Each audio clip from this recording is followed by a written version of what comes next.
네, 안녕하세요. 세상의 모든 보험 정보와 함께하는 아나운서 이승입니다. 저희 프로그램은 보험을 준비하면서 생기는 작은 고민부터 과도한 보험료로 걱정하는 분들이 한 분도 계시지 않을 때까지 보험에 관한 다양한 고민과 궁금증 함께 풀어가고 있습니다. 저희 방송은 유튜브와 네이버 그리고 카카오 TV를 통해서 다시 보기가 가능하고요. 유튜브 검색창에 NBNTV라고 검색하시면 실시간 방송도 참여하실 수 있습니다. 아울러 본방송은 정보 제공을 위한 방송입니다. 보험 서비스 및 상품 판매와 중개에는 관여하지 않습니다. 자, 그럼 보험 불만제로 지금부터 시작하겠습니다. 오늘은 한 분의 전문가님이 나와 계십니다. 전문가님, 어서 오세요. 안녕하세요. 네, 저는 보험을 사물에 비유를 할 때 우산에 많이 비유를 하거든요. 이 우산이 우리가 뭐 비나 눈이 올 거를 대비해서 우산을 준비를 하지만 네. 매일 들고 다니진 않잖아요, 그죠? 그쵸. 보험도 마찬가지로 사실 매일 필요하진 않아요. 우리가 혹시라도 아프거나 다쳤을 때 대비해서 준비하는 게 보험이기 때문에. 자, 근데 우리가 우산을 준비할 때도 우산이 너무 커도 사실 불편하고요. 너무 작으면은 또 비를 다 맞겠죠, 그죠? 네. 보험도 마찬가지입니다. 보험도 보험료를 또 너무 많이 내시면은 뭔가 문제가 있는 거고, 또 보장보험이가 너무 협소한 보험을 가지고 계시면 나중에 보장을 못 받으실 수 있거든요. 그래서 나에게 딱 알맞는 비와 바람을 피할 수 있는 질병과 상해를 피할 수 있을 정도의 우산 같은 보험을 준비해드리는 명동의 전문가라고 합니다. 네, 좋습니다. 이렇게 명동일 전문가님과 함께 인사 나눠봤는데요. 그렇다면 오늘 첫 번째로 만나볼 칭찬받을 보험은 무엇인지 화면을 통해서 만나보겠습니다.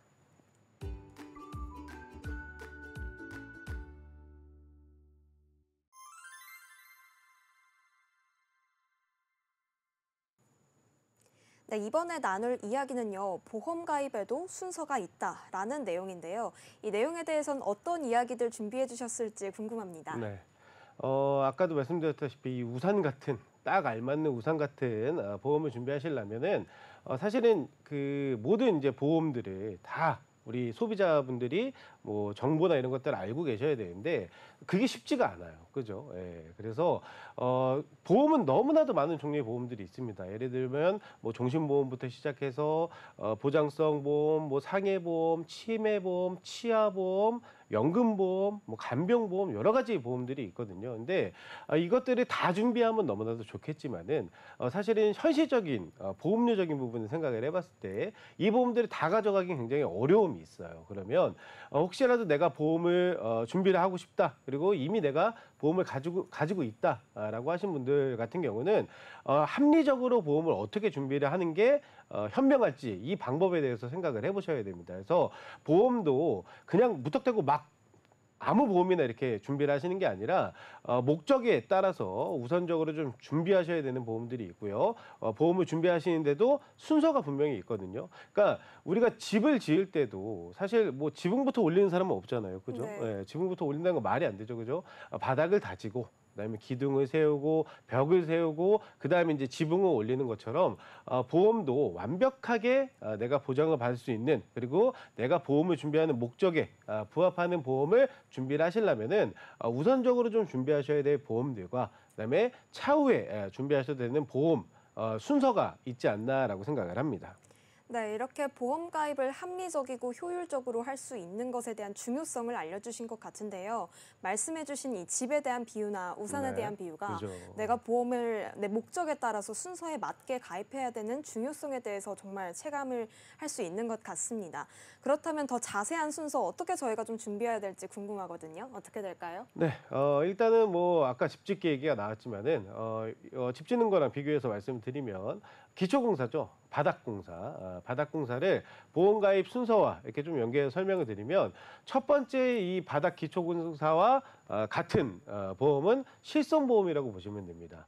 자, 실손보험은 이미 누구나 많이들 가지고 계세요. 가입을 해 계시고 준비를 하고 계신데 사실 뭐 많은 분들이 가지고 계신 이유가 있을 거고 그리고 또 방금 전문가인 제가 보험을 준비하는데 우선적으로 첫 번째로 준비하셔야 되는 건 실손이다라고 말씀드리는 이유는 뭐냐면 실손보험의 보장 범위가 가장 넓기 때문입니다. 그래서 실손보험 같은 경우는 여러 보험들은 조건이 있어요. 그러니까 보장을 받으려면은 예를 들면은 뭐 암 진단비 보험이다 그러면 의사로부터 암이라는 질병의 진단을 받아야지만 보장을 받을 수가 있는 거고, 뭐 수술비 보험이다, 질병 수술비 보험이다라고 하면은 어떠한 질병으로 인해서 수술을 했을 때만 보장을 받을 수가 있는 거거든요.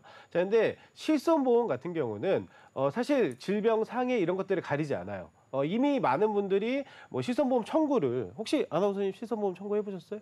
네, 해봤습니다. 해보셨어요? 굉장히 간소하죠, 그죠? 네네. 어렵지 않고. 네. 왜냐하면 병원에 나온 그 진료비 세부 내역서만 가지고 보험사에 첨부해서 청구를 하면은 가입 시기에 따라서 본인 부담금이란 게 존재를 해요. 그래서 내가 본인이 부담해야 될 부담금을 제외하고 나머지 치료비에 대해서는 보험사에서 보장을 해주는 게 실손보험이기 때문에 보장 범위가 가장 넓은 보험이라고 할 수가 있습니다. 그래서 우선적으로 보험을 준비를 하실 때 어떠한 보장을 목적을 두시고 보험을 준비하실 때 첫 번째로 준비하셔야 되는 거는 그래서 실손보험이다라고 말씀을 드릴 수가 있습니다.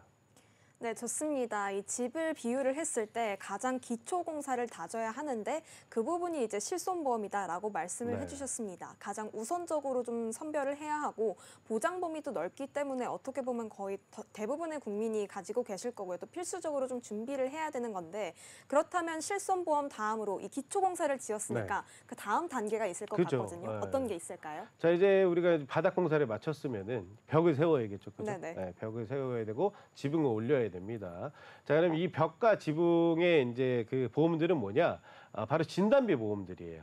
진단비 보험들의 장점은 뭐냐면, 진단비 보험은 일단 의사로부터 어떠한 진단을 받았을 때 보장을 해주는 게 진단비 보험이라고 보시면 돼요. 그래서 대개 보험사에서 크게 분류를 두고 보장을 해주는 진단비 보험 특약은 세 가지가 있습니다. 크게 이제 분류를 했을 때, 그래서 첫 번째 암에 관련된 진단비 보험이 있고요. 두 번째 뇌혈관 질환에 관련된 진단비 보험, 그리고 세 번째는 심장 질환에 관련된 진단비 보험들이 있는데, 일단은 이 진단비 보험이 왜 중요하냐면요. 일단 이 세 가지 질병들이 우리나라 대한민국 성인 3대 그 사망 원인에 다 해당이 되는 질환들이에요. 그래서 한번 이제 진단을 받으시면은 아무래도 치료 비용도 만만치가 않고, 물론 이제 우리가 실손보험도 있고 또 우리나라는 굉장히 그 의료보험 시스템이 잘 되어 있기 때문에 이 3대 질환에 대해서는 또 건강보험공단에서 이렇게 보장을 해주는 그런 것들이 또 있어요. 산정특례라고 해가지고 그런 것들을 만약에 뭐 치료비로 대안을 할 수 있다라고 하면은 혹시라도 내가 일을 못 해가지고 경제적인 생활을 이어갈 수 없는다거나 이랬을 때 진단비 보험을 통해서 뭐 생활비라든가 이런 것들을 충족을 시킬 수가 있거든요. 그래서 진단비 보험 같은 경우는 그런 이제 3대 질환에 대한 보장을 목적으로 준비를 하신다라고 보시면 되고, 진단비의 장점은 뭐냐면 일시에 목돈을 지급을 해준다는 장점이 있습니다. 뭐 암 진단비 보험을 막 10만 원, 5만 원 이렇게 가입하시는 분들은 없거든요. 네네. 대개가 다 뭐 1,000만 원, 2,000만 원, 뭐 3,000만 원 이렇게 1,000만 원 단위로 준비를 하시기 때문에 의사의 진단과 동시에 일시에 목돈을 수령할 수 있다는 장점이 있어서, 그래서 두 번째로 준비하셔야 되는 게 진단비 보험이다라고 말씀을 드릴 수가 있고요. 이 진단비 보험 중에 이제 암 진단비부터 좀 설명을 드리자면은, 암은 사실 요즘에 굉장히 많이들 이제 그 치료 받으시고 진단 받으시고 치료도 굉장히 많이 받으시고 또 완치도 굉장히 많이 계속적으로, 그리고 또 의료 기술이 발전하고 있는 질병 중에 하나입니다. 그래서 암보험을 굉장히 또 많이 준비를 하셨어요. 왜냐하면 너무나도 많이 진단을 받으시니까 어떻게 보면은 제가 봤을 때는 실손보험 다음으로 많이 준비하시는 게 이 암 관련된 보험들이거든요. 근데 암보험을 준비하실 때 가장 중요하게 보셔야 되는 것들은 뭐냐면 보장 범위입니다. 자, 보험회사에서는 암을 어떻게 구분을 하냐면요. 일반암이라는 보장 범위가 있고요. 그리고 유사암이라는 보장 범위가 있고, 소외감이라는 보장 범위와 고해감이라는 보장 범위가 있습니다. 자, 여기서 중요한 거는 일반암이랑 유사암이에요. 그러니까 일반암 같은 경우는 지금 이제 그 유사암에 분류되어 있는 암들이 있죠. 뭐 갑상선암이라든가 기타 피부암, 경계성 중양, 제자리 암, 이렇게 네 가지를 제외하고, 이 네 가지를 제외하고 모든 암을 다 일반암으로 포함시켜주는 암보험이 있고요. 소외감을 따로 또 분류하는 암보험이 있습니다. 그러니까 보면 소외감에는 유방암, 자궁암, 전립선암, 방광암 이렇게 들어가 있잖아요. 근데 이게 어떤 부분이 좀 아쉬우냐면은 이 소외감 암만 이렇게 모아놓고 보셨을 때 발병률이 굉장히 높은 암들이 모여 있어요. 근데 이 암을 따로 구분을 해서 보장 금액을 좀 적게 보장을 해주는 게 좀 아쉬운 부분인 겁니다. 그래서 암보험을 혹시라도 가지고 계시거나 아니면은 암보험을 앞으로 준비하실 계획이 있으신 분들 같은 경우는 내가 준비하려고 하는 암보험이 이 보장 범위를 일반암에 다 포함을 시키는지 아니면 요 소외감을 구분을 하고 있는지 이 부분을 좀 체크를 해보셔야 될 것 같고요. 고해감은 사실 이제 별도로 따로 준비하시는 암이라고 보시면 되거든요. 그래서 고해감 안에 들어가 있는 암들 같은 경우는 치료비가 굉장히 많이 들어가는 암들입니다. 그래서 그거는 따로 진단비를 추가로 준비하는 개념으로 놓은 거기 때문에 암보험을 준비하실 때는 내 그 암보험이 일반암과 유사암만 구분을 하는지 아니면은 소외감까지 따로 분류를 하는지 이 부분을 체크해 보시는 게 가장 합리적인 선택법이 될 수 있을 것 같고 암 같은 경우는 사실은 진단비가 진짜로 중요해요. 네. 왜냐하면은 이게 사실 그 암 진단을 받고 대부분은 이제 경제활동을 이어서 할 수가 없거든요. 그러면 몸도 아픈데 경제활동도 못해서 예를 들어서 생활이나 이런 것들이 어려워진다라고 하면은 사실은 굉장히 서럽거든요. 이게 몸도 아파 죽겠는데 뭐 생활에 이제 네. 여유도 없고 이런 상황이 오게 되면은 굉장히 힘들어지는 상황이 오기 때문에 내가 만약에 뭐 나는 실손보험도 있고 어차피 의료보험도 가입하고 있어서 나중에 다 산정특례로 치료비는 보장받을 수 있을 텐데 뭐 암보험이 왜 준비가 필요하지 이렇게 생각하지 마시고 그때의 치료에만 전념할 수 있도록 그렇게 위해서 이 진단비를 준비를 한다라고 생각을 해주시는 게 맞는 것 같고요. 그래서 암보험을 준비할 때 기준점을 어떻게 준비를 하시는 게 좋냐면 내 연봉의 한 1년, 2년치를 진단비 보장 금액으로 설정을 해놓는 게 좋습니다. 그래서 암보험을 준비하실 때는 암 진단비는 내 1년 연봉의 뭐 그 1년치나 2년치 정도 여유가 되신다면 2년치 정도를 가입 금액으로 준비하실 것을 권유를 좀 드리도록 하겠습니다. 네, 좋습니다. 첫 번째로 기반을 다져야 하는 실손보험에 이어서 이제는 벽을 올려야 되는 보험인 진단비에 대해서 좀 설명을 네. 해주셨습니다. 결국에는 큰 지출에 대한 대비를 해줄 수 있는 것 같은데요. 그러기 위해서는 우선 3대 질환인 암, 뇌, 심을 설명을 해주시면서 이에 대한 대비가 거의 더 필수적이다라고 말씀을 해주셨습니다. 그중에서 이제 첫 번째로 암을 소개해 주시면서 암의 종류와 또 보장 범위까지 짚어주셨는데요. 암, 뇌, 심 아무래도 좀 발병률 상위권에 기록을 하고 있지 않습니까? 그렇기 때문에 뭐 발병하는 것에 이어서 좀 내가 어떤 치료를 받아야 되고 또 수술은 어떻게 대비를 해야 될지도 좀 중요할 것 같은데요. 어떤 치료들이 있고 어떻게 좀 준비를 하면 될까요? 그 예전에는 이제 사실 그러니까 암에 관련된 보험들도 굉장히 여러 종류가 있어요. 암 진단비 플러스해서 뭐 암 수술비라든가 아니면 뭐 항암 방사선 특약이라든가 뭐 이런 암 통원비라든가 이런 여러 가지 보험들이 있는데 일단은 여기도 우선순위가 있다라고 하면 암 보험을 준비하는 데도 우선순위를 따진다고 하면은 첫 번째는 진단비가 될 수가 있고요. 두 번째는 이제 그 각종 치료법에 따른 특약들을 준비를 하시면 좋은데 예전에는 가지고 계신 분들이 굉장히 많을 겁니다. 암보험 안에 암 진단비와 뭐 예를 들면 암 수술비도 같이 포함이 되어 있거나 아니면 항암 방사선 약물 치료라든가 이런 것들이 특약으로 같이 구성이 되어 있는 경우가 많았었거든요. 근데 보험도 계속적으로 발전을 합니다. 그래서 예전에 그 특약들 같은 경우는 아쉬운 점이 뭐였냐면은 예를 들면은 항암 방사선 치료를 해야지만 보장이 되는 거 그리고 또 암 수술을 해야지만 보장이 되는 그러니까 해당하는 그 행위를 해야지만은 보장이 되는 보험들이 주였다라고 하면은 요즘에는 이 치료법을 다 한꺼번에 묶어놓은 보험들이 출시가 되고 있어요. 그래서 네네. 암 수술을 하셨던 아니면은 뭐 항암 방사선 치료를 하셨던 아니면은 뭐 양성자 치료를 하셨던 이렇게 암에 관련된 치료를 아예 묶어서 보장을 해주는 암 치료비 특약이라는 보험들이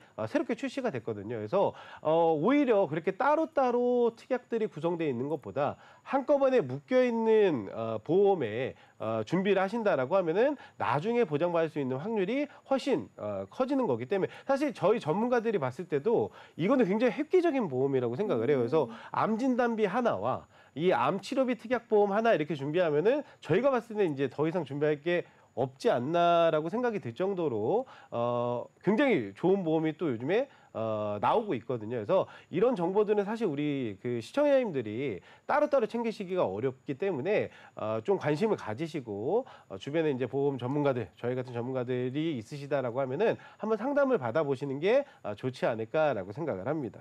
네, 좋습니다. 치료법에 따른 특약들을 좀 소개를 해주셨는데요. 좀 시대가 거듭하면서 이 특약들도 나날이 발전을 하고 있는데 그러한 발전된 특약들을 보면요. 어떤 번거로움이나 비용적 측면을 간소화시켜주고 최소화시켜주고 있는 것 같습니다. 이렇게 좀 암에 대해서 먼저 좀 알아봤는데요. 다음으로 좀 한번 넘어가서 살펴보기도 해야겠죠. 다음으로 좀 제가 요청드리고 싶은 부분은 혈관 질환이거든요. 네, 혈관 질환도 사실 암 못지않게 발병률도 그쵸. 최근에 많이 높아지고 있다고 들었어요. 이에 대한 대비도 좀 소개 부탁드리겠습니다. 자, 두 번째 이제 또 3대 질환 중에 두 번째로 제가 말씀을 드리고 싶은 거는 이제 심장 관련된 질환들이에요. 사실 요즘에 이제 뉴스에 보시면 마트 계산대에서 사람이 갑자기 막 쓰러지거나 아니면은 길거리에 새벽에 최근에 또 새벽에 여성분이 이렇게 걸어가시다가 갑자기 이분이 쓰러지셔가지고 한동안 이제 주변에 사람이 없으니까 근데 고등학생 그 친구들 두 분이 와서 이렇게 심폐소생술을 해가지고 다행히 건강을 회복할 수 있었다 뭐 이런 그 뉴스나 기사들을 많이 접하실 수가 있는데 이런 것들이 다 이제 심혈관이나 심장 관련된 질환들로 원인이 돼서 발생하는 그 사고들이거든요. 그래서 심장 질환 같은 경우는 사실 젊은 세대 분들은 아직도 공감을 잘 못하세요. 그러니까 예를 들면은 뭐 내가 뭐 부정맥이라든가 그죠? 아니면 뭐 신부전이라든가 그죠? 멀게만 느끼시잖아요. 근데 요즘에는 이 식습관이라든가 이런 것들 때문에 굉장히 젊은 세대에도 발병률이 높아지고 있는 질환 중에 하나입니다. 그래서 사실 뭐 암까지는 사람들이 많이 보편화돼 있고 뭐 알고 계시기 때문에 암보험이나 이런 것들은 정말 꼼꼼하게 살펴보시고 관심 갖고 준비하시는 분들이 많은데 이 혈관 질환 같은 경우는 아직도 우리가 좀 준비하는 게 좀 미비하지 않나라는 생각이 먼저 들고요. 일단 심장 관련된 보험을 준비하실 때도 마찬가지로 보장 범위가 제일 중요해요. 그래서 심혈관에 관련돼서 보험사에서 이제 보장을 해주는 보험 특약들은 급성 심근경색 진단비, 뭐 수술비, 그리고 허혈성 심장질환 진단비, 수술비 이렇게 이제 나눠져 있거든요. 근데 이거는 말 그대로 심혈관에 관련된 질환들만 보장이 된다라고 보시면 됩니다. 그래서 대표적인 심혈관 질환인 뭐 협심증 이런 것들에 대한 거는 보장이 되는데 아까 얘기했듯이 심장 박동수에 대한 이상이 있다거나 그게 이제 뭐 부정맥이라고 하죠. 그리고 또 뭐 신부전 이런 것들에 대한 보장은 이 보험으로는 이 특약으로는 보장을 받을 수가 없어요. 근데 다행히 아까도 거듭 말씀드리지만 보험도 지속적으로 발전을 하고 있기 때문에 최근에는 이 심혈관 질환과 더불어서 부정맥과 신부전까지 보장이 되는 심장 질환의 전체를 보장을 해주는 보험들이 출시가 됐습니다. 그래서 내가 갖고 있는 혹시 보험이 허혈성 심장 질환 뭐 진단비 수술비 이렇게 갖고 계시면은 심혈관까지는 잘 준비가 돼 있는데 전체 심장 질환에는 조금 부족한 점이 있다라고 보시면 되고 그런 분들 같은 경우는 이번 기회를 통해서 좀 보완을 하셔서 심장 전체에 대한 그 부분도 빠짐없이 보장을 받을 수 있게끔 준비를 하셔야 되지 않을까라고 생각을 합니다. 네, 이렇게 처음으로 좀 소개해 주신 심장 혈관 질환 중 심장 부분에 대해서 살펴보면요. 말씀해 주신 대로 이 보장 범위도 지금 시대에 따라서 계속 보완이 되고 있는 것 같습니다. 훨씬 더 큰 범위까지 보장을 받을 수 있도록 지금 현재 개선이 된 것 같으니까요. 이 부분 놓치지 말고 꼭 체크해 주시면 좋겠습니다. 그렇다면 뇌도 비슷할 것 같습니다. 보장 범위가 중요하고 여기서도 또 개선된 부분이 있을까요? 뇌혈관 질환 같은 경우도 이제 저희 전문가들이 왜 굉장히 중요하다라고 말씀을 드리냐면 아까 그 심장 질환 같은 경우는 되게 급작스러워요. 모든 사고가. 갑자기 쓰러지신다거나. 예. 근데 이 뇌 관련된 질환들 같은 경우는 후유증이 굉장히 무섭습니다. 혹시라도 뇌혈관 쪽에 어떤 문제가 있어서 뭐 뇌졸중이라든가 아니면 뭐 중풍에 대한 진단을 받으시거나 뇌경색증 진단을 받으시면은 완치가 되면 너무나도 좋겠지만은 이후에 내 몸에 후유 장애가 남는 경우가 굉장히 많거든요. 그래서 이 뇌혈관 질환 보험도 굉장히 잘 준비를 하셔야 돼요. 그래서 뇌혈관 질환 관련된 그 보험사의 특약들은 뇌출혈 뭐 진단비 수술비, 그다음에 뇌졸중 진단비 수술비, 뇌혈관 질환 뭐 진단비 수술비 이렇게 나뉘는데 차이는 뭐냐면 결국엔 보장 범위예요. 그래서 뇌출혈 특약이 가장 보장 범위가 협소하다라고 보시면 되고요. 뇌혈관 질환 특약이 가장 보장 범위가 넓다라고 보시면 됩니다. 그래서 이왕 보험을 준비를 하실 거면은 당연히 보장 범위를 넓게 준비를 하시는 게 좋겠죠. 그래서 내가 가지고 있는 보험이 뇌혈관 질환 뭐 진단비 수술비로 잘 준비가 되어 있는지, 만약에 뭐 뇌졸중으로만 되어 있으시면 좀 아쉬운 거죠. 뇌출혈만 가지고 계신다라고 하면은 그건 진짜 큰일 나는 상황인 거고, 그죠? 예. 네. 그래서 가지고 계신 보험에 대한 보장 범위를 한번 체크해 보시면 어떨지 그렇게 생각을 합니다. 네, 좋습니다. 심장에 이어서 뇌까지도 보장 범위에 대한 설명을 해주셨는데요. 사실 뭐 심장 같은 경우에는 전조 증상이 없다고 하고 또 뇌 같은 경우에는 후유증이 굉장히 크다고 하니까 더욱더 무섭게 느껴지는 것 같습니다. 나이나 성별에 관계없이 모두에게나 찾아올 수 있는 질병이니까요. 이에 대한 준비와 대비에 대한 인식이 조금 더 높아져야 하는 시기인 것 같습니다. 맞습니다. 이렇게 좀 암뇌심이 세 가지 질병에 대한 대비와 준비 설명을 해주셨는데요. 네. 이제 벽을 좀 다졌으니까 그렇죠. 다음 단계는 어떻게 이루어져야 되는지도 궁금합니다. 네. 실손보험으로 이제 기초를 다졌고 우리가 이제 3대 진단비로 벽을 세웠으면은 그 다음은 이제 지붕을 덮어야겠죠. 예. 이게 바로 이제 수술비 보험들입니다. 각종 수술비. 자, 이 수술비 보험을 제가 이렇게 현장에서 우리 선생님들한테 시청자님들한테 얘기하면은 가끔 우리 그 보험에 좀 관심 있으신 분들이 어떠한 한 보험을 예를 드시면서 이 보험이 있는데 왜 수술비를 들어야 되냐라고 얘기하시는 분이 있어요. 제가 방송에서도 몇 번 말씀을 드렸는데, 네. 자, 어떤 보험이냐면 실손보험을 내가 가지고 있는데 왜 굳이 또 수술비 보험을 들어야 되냐라고 얘기하시는 분들이 있거든요. 맞는 말씀입니다. 왜냐하면은 수술을 하면은 당연히 병원비가 발생을 할 거고, 자, 그럼 그 병원비는 실손보험에서 자기 부담금 빼고 보장을 해주는 게 맞기 때문에 실손보험을 가지고 있으면 수술하신 이후에 보험사에 청구를 하시면 보장을 받을 수는 있어요. 자, 근데 왜 이 수술비를 저희가 준비하라고 얘기하고 마지막 단계인 지붕 단계라고 얘기를 할까요? 이유가 뭘까요, 아나운서님? 글쎄요, 뭐 실손보험 안에서도 이 수술비와 다르게 좀 놓치는 부분들이 있으니까 또 확실히 지붕을 다져주는 게 필요한 그렇죠. 거 아닐까요? 예, 맞습니다. 뭐 사실 이제 뭐 집으로 만든 지붕보다 기와로 만든 지붕이 훨씬 튼튼하겠죠, 그죠? 그러니까 중복해서 보장이 되는 건 맞는데 저희 전문가들이 왜 수술비 보험을 같이 준비해야 된다라고 말씀을 드리냐면, 실손보험은 모든 보험이 언제 가입을 하셨던 세대 구분 없이 전부 다 갱신형으로만 되어 있습니다. 그래서 이것도 한번 체크해 보셔야 돼요. 만약에 그 내가 지금 실손보험을 가지고 계신 분이라고 한다면은 보험료가 얼마가 변동이 됐는지도 한번 확인해 보셔야 됩니다. 이게 정말 저희 시청자님들이 정말 제가 제일 안타까운 부분이 뭐냐면 매월 보험료를 내시는데 얼마를 내시는지 몰라요. 네, 그래서 제가 실손보험료 처음에 가입하셨을 때랑 보험료 차이가 얼마가 나세요? 지금 그러면은 다들 몰라요. 그러면서 이제 그 이체 내역을 막 확인하기 시작을 합니다. 그러면서 보다가 이거 아닌데 이렇게 막 말씀을 하시거든요. 자기가 이제 처음에 가입했던 그 보험료랑 달라졌다는 얘기죠. 근데 실손보험은 갱신형밖에 없기 때문에 보험료 변동이 계속 있을 수밖에 없어요. 근데 이 변동이 떨어지진 않겠죠. 보험료가 계속적으로 보험료가 올라가기 때문에 언젠가는 부담이 될 수 있는 시점이 오지 않나, 그게 이제 저희가 바라보는 시점인 거고요. 그럼 결국에는 이 실손보험은 끝까지 유지할 수 있는 분이 많지 않지 않을까. 그런데 그 실손보험이 더 이상 유지가 힘들어서 해지를 했을 때 다시 보험을 들려고 하면은 그때는 이미 내가 시간도 많이 지나버렸고, 만약에 나이가 굉장히 많이 고령이 되어 있는 상태라고 하시면은 선택할 수 있는 보험의 폭이 굉장히 좁을 수밖에 없을 겁니다. 그래서 실손보험이 정말 좋은 보험이고 저희가 1번으로 준비를 해야 되고 기초보험이고 한 거 다 맞는데 치명적인 단점이 갱신형밖에 없기 때문에 이 실손보험이 언젠가는 해지될 거를 대비를 해서 수술비 보험을 꼭 같이 준비해야 된다라고 말씀을 드릴 수 있겠습니다.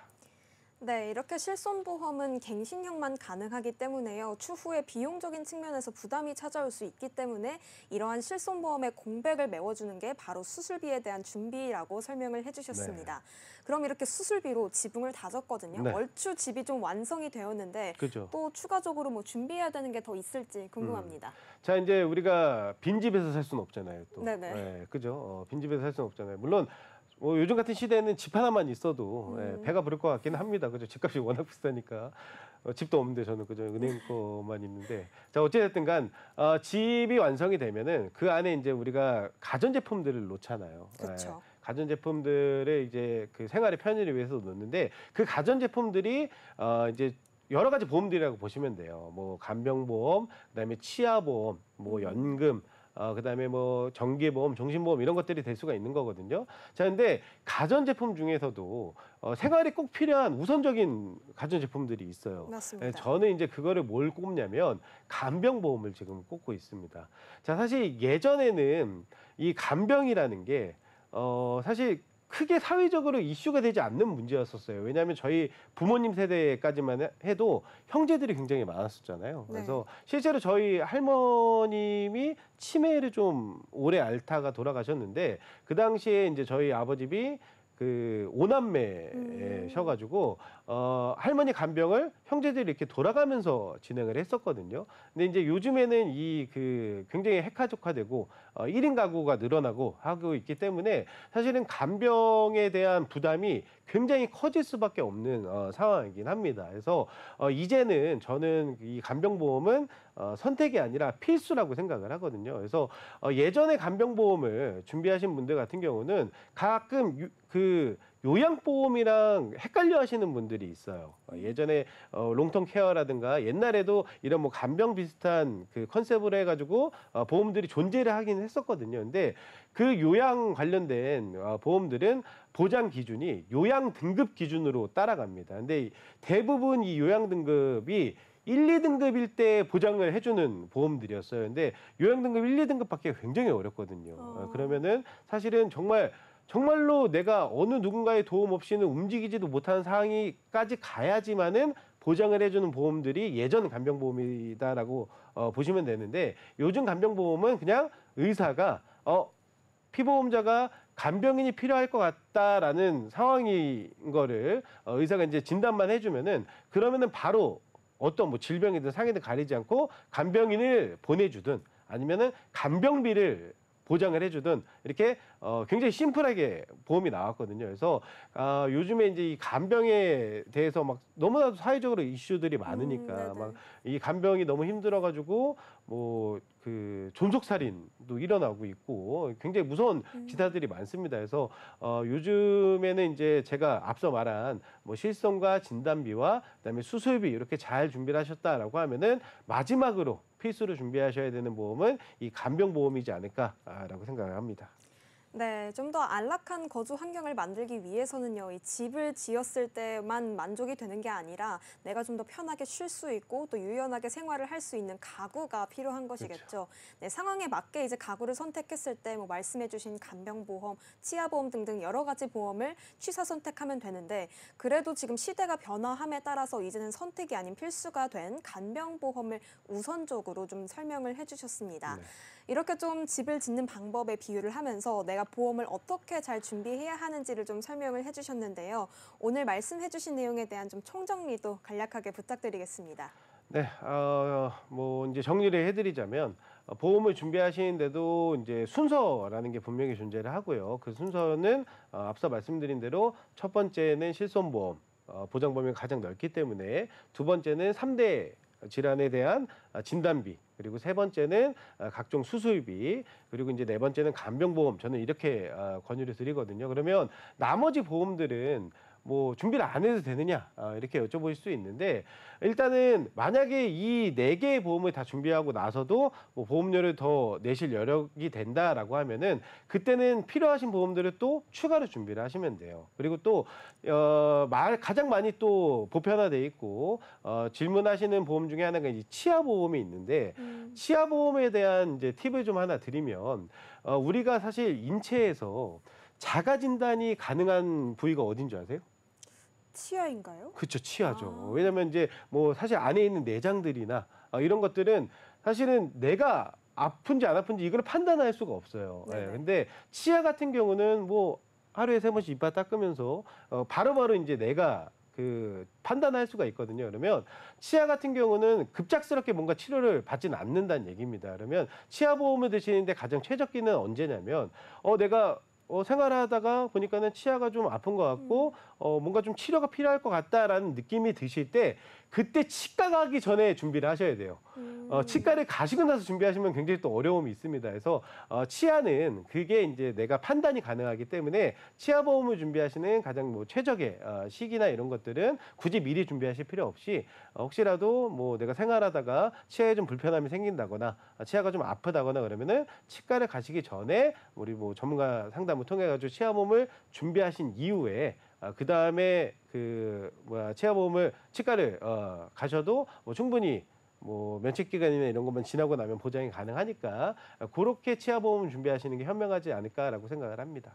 네, 이렇게 치아보험이라는 좀 추가적인 꿀팁까지 전해주시면서요. 보험 가입 순서에 대한 설명을 잘 들어봤습니다. 이 내용은 여기까지 알아보고요. 저희는 다음으로 만나볼 칭찬받을 보험은 무엇이 있는지 화면을 통해서 만나보겠습니다.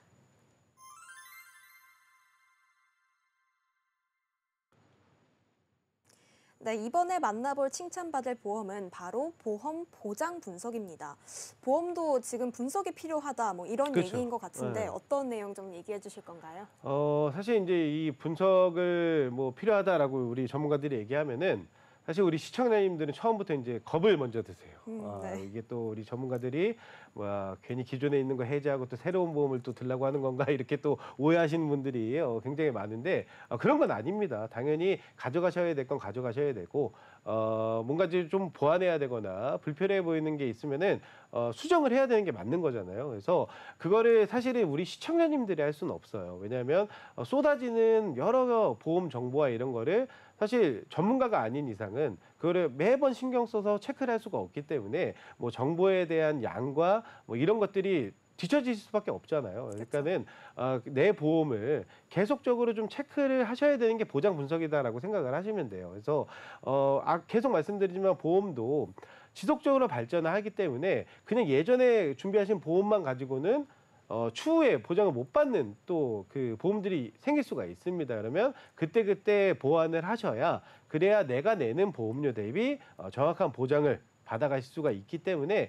그 부분 때문에 보장 분석이 필요하다라고 말씀을 드리는 겁니다.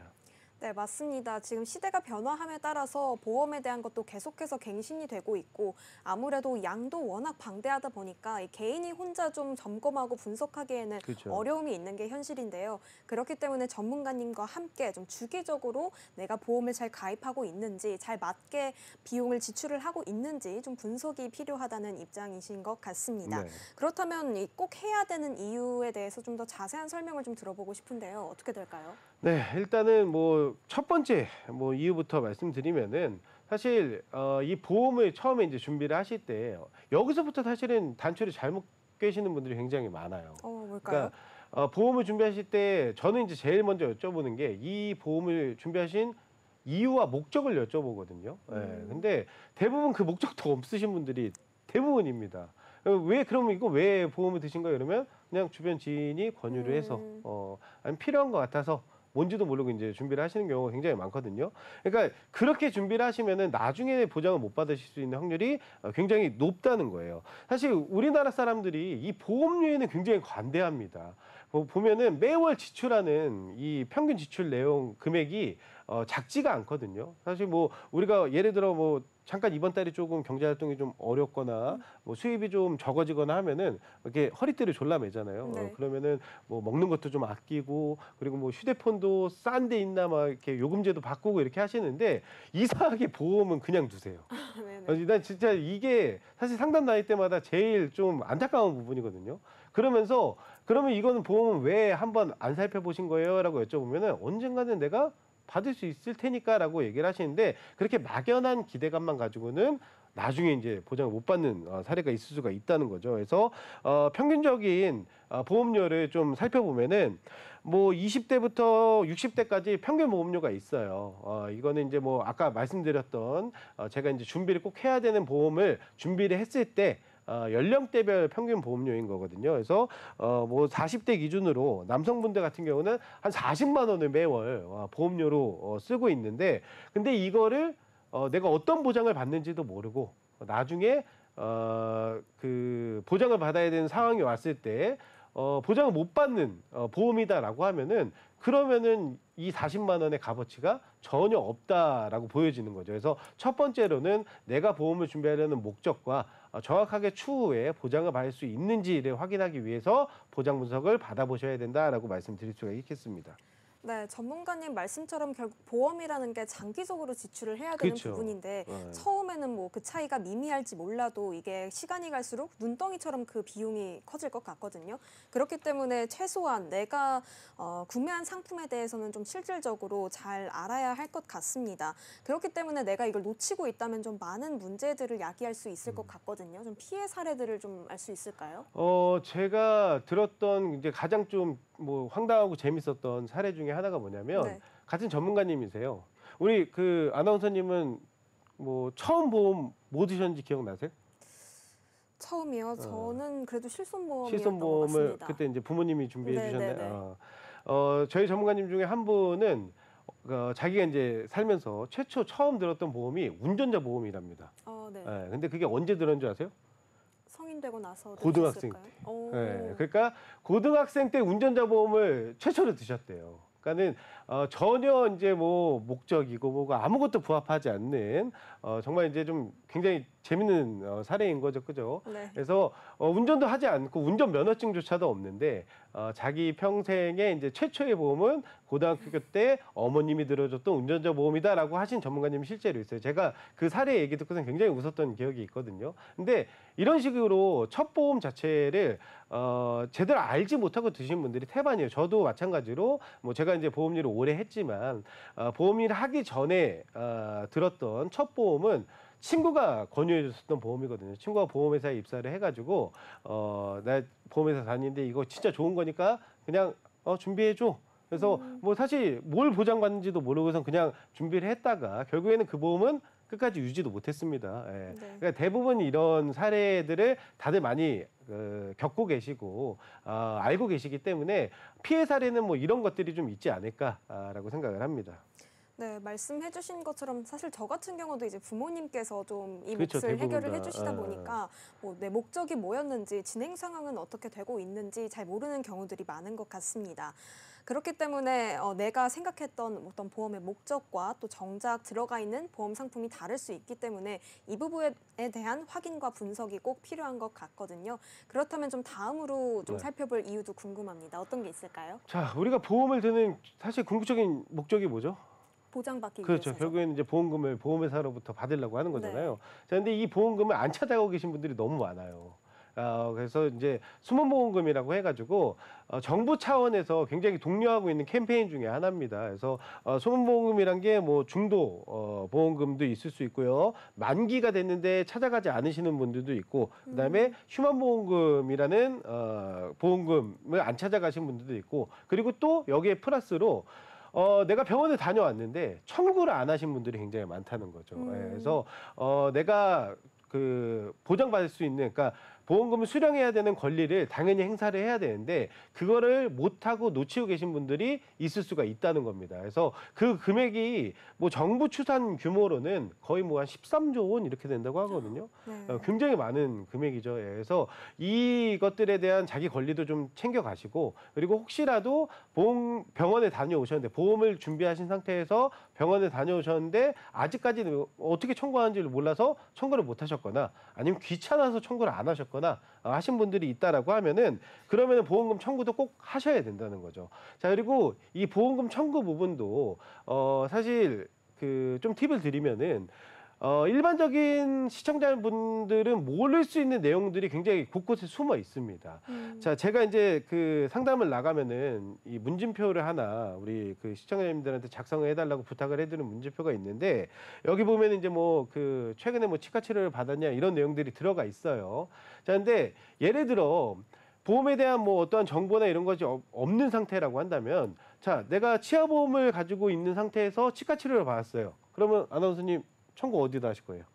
치과에 치아보험에 네. 당연히 청구를 하시겠죠. 네네. 자, 근데 간혹 가다가 내가 가지고 있는 그 보장성 보험들 중에 예를 들어 이제 골절이 치아 파절이 보장이 되는 골절을 가지고 있는 경우가 있습니다. 자, 이런 경우에는 이빨이 깨졌을 때 당연히 뭐 치아보험을 갖고 있으면은 치과에 가서 치료를 받고 치아보험을 통해 청구를 하시는 것도 맞지만은 이 골절 진단비에서도 보장을 받을 수가 있는 거거든요. 근데 만약에 이 내용을 몰랐다라고 하시면은 이거는 사실은 이제 또 내가 보험료는 계속 내고 있는데 내 제대로 된 그 권리는 행사를 못하는 상황이 올 수가 있으니까. 근데 이런 내용들은 사실은 일반적인 우리 시청자님들이 알기가 어렵잖아요. 그래서 주기적으로 전문가 상담을 통해서 내가 청구를 제대로 하고 있는지 아니면은 뭔가 청구를 했는데 만약에 못 받는 게 있으면 어떤 이유 때문에 못 받게 된 건지 이런 내용들을 좀 확인을 하기 위해서라도 보장 분석은 꼭 필요하다라고 말씀을 드릴 수가 있는 거죠.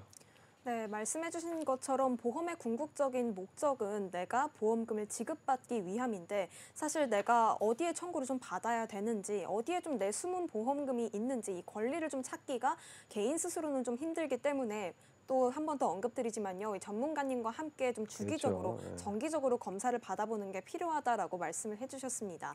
이외에 그렇다면 또 다른 이 보장 분석을 받아야 되는 이유는 더 없을까요? 자, 마지막으로는 사실 이제 가장 현실적인 부분인 보험료입니다. 보험료. 네네. 예. 그러니까 가끔 그러니까 이 보험료가 저는 이제 항상 보험을 바라볼 때 예를 들어 뭐 아까 40대 평균 한 달 이제 보험료로 소비를 하시는 지출을 하시는 게 평균 40만 원이라고 통계치를 보여드렸잖아요. 그러면 이 40만 원이 정확한 값어치를 해야 되는 거예요. 예, 근데 이 값어치를 못하는 경우가 있습니다. 그러니까 예를 들면은 앞서 설명드린 대로 보장 범위가 협소한 보험을 가지고 계시면은 나중에 청구를 해도 보장을 못 받으시게 되면 사실은 이 보험료가 의미가 없어지는 네. 거죠. 예, 그렇기 때문에 제대로 된 보험료를 내고 계시는지도 체크를 해보셔야 된다는 거예요.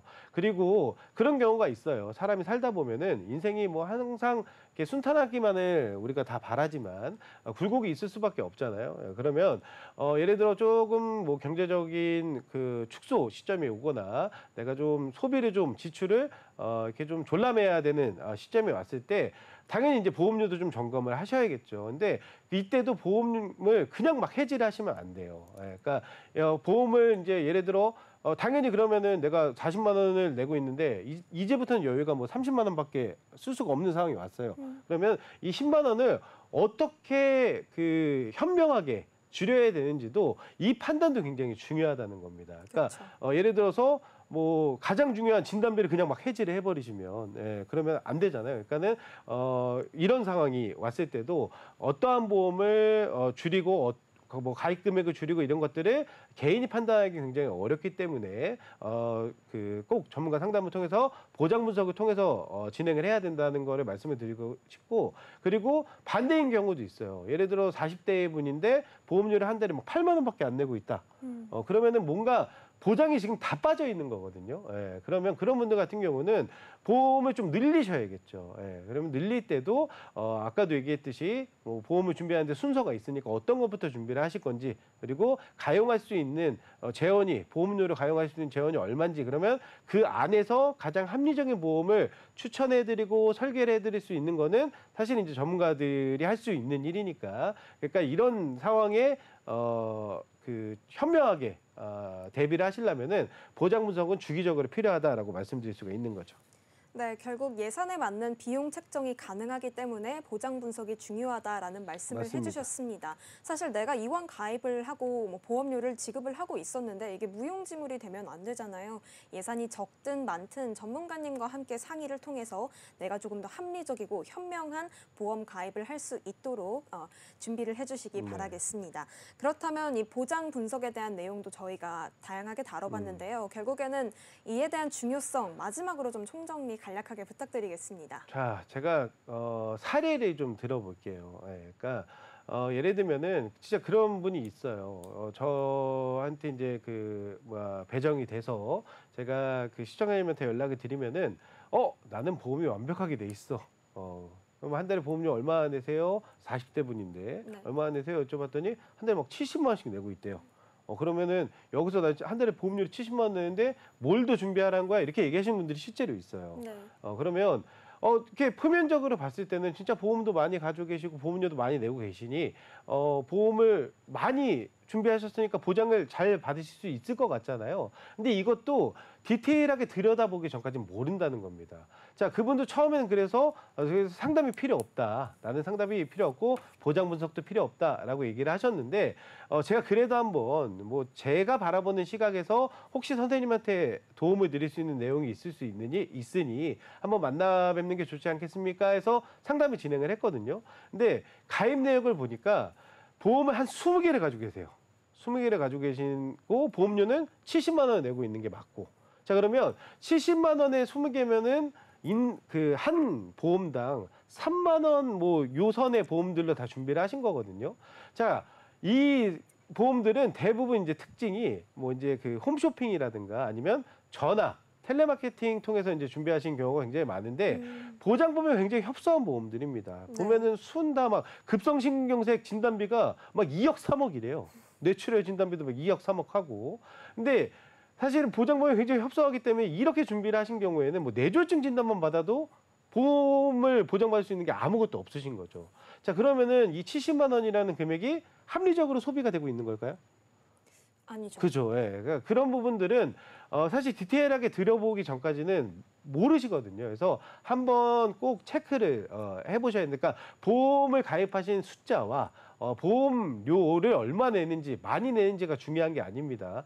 정말 보장 범위가 넓은 보험으로 제대로 준비를 하셨는지가 제일 중요한 거고 그리고 또 반대로 그런 분들 나는 시소만 있으면 돼. 이렇게 얘기하시는 분들도 또 존재를 합니다. 근데 이런 분들도 지금 굉장히 크게 잘못 생각을 하고 계신 거예요. 그러니까 제 실제 또 그 고객 중에 그런 분이 계세요. 그 실손만 가지고 계시는데 네. 64세인가 그러셨거든요. 한 달에 보험료 얼마 내고 계시는 줄 아세요? 실손 보험으로? 얼마 내고 계셨어요? 우리 아나운서님 지금 실손 보험료 얼마인지 아세요?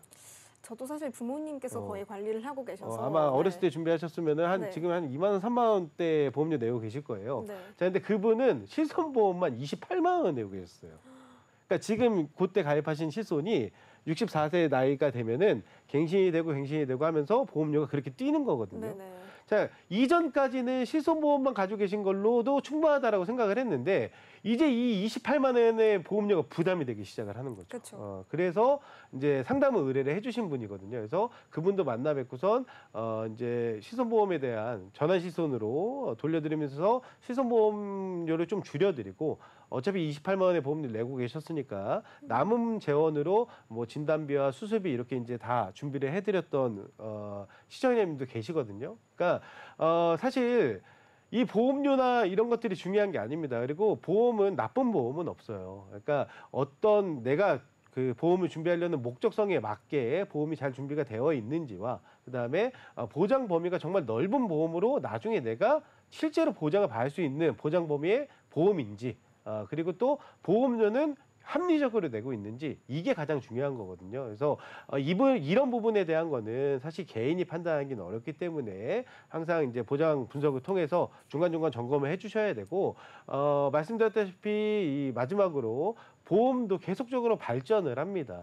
핸드폰처럼 기능이 계속 늘어요. 뭐 지금은 저도 사실 핸드폰 다 못 쓰거든요. 무슨 기능이 있는지. 예. 그러니까 보험도 마찬가지로 계속적으로 그 시대상에 맞춰서 치료법에 맞춰서 개발되는 뭐 그 치료법에 맞춰가지고 보장해주는 특약들이 나오고 있기 때문에 예전 보험이 무조건 좋다라고 또 생각하시는 분이 있어요. 그것도 어떻게 보면은 정답은 아닙니다. 왜냐하면 옛날에는 보장을 안 해주던 게 지금은 또 보험 특약으로 나와 있을 수가 있거든요. 그래서 이런 정보도 좀 얻어가실 겸 보장 분석을 정기적으로 한 번씩, 그러니까 저희가 권유드리는 거는 건강검진 가시기 전에 한번 점검하시고 가시는 게 가장 좋지 않나라고 생각을 합니다. 네, 이렇게 예시까지 좀 소개를 해주시면서 보장 분석에 대한 정리를 해주시니까 더 잘 와닿는 것 같습니다. 결국 오늘 나눈 이야기인 보험 가입 순서와 이 보험 보장 분석, 결국에는 하나로 향하는 것 같아요. 내가 조금 더 합리적이고 효율적으로 보험을 가입하고 선택해야 된다. 이런 이야기를 좀 전해주시는 것 같은데요. 오늘 두 가지 이야기 정말 중요성과 필요성 잘 들어봤습니다. 저희가 준비한 내용은 그렇다면 오늘 여기까지입니다. 저희 방송은 유튜브와 네이버 그리고 카카오TV를 통해서 다시 보기가 가능하고요. 유튜브 검색창에 NBNTV라고 검색하시면 실시간 방송도 참여하실 수 있습니다. 아울러 본 방송은 정보 제공을 위한 방송입니다. 보험 서비스 및 상품 판매와 중개에는 관여하지 않습니다. 저희는 그럼 다음 이 시간에 또 찾아뵙겠습니다. 시청해주신 여러분 고맙습니다.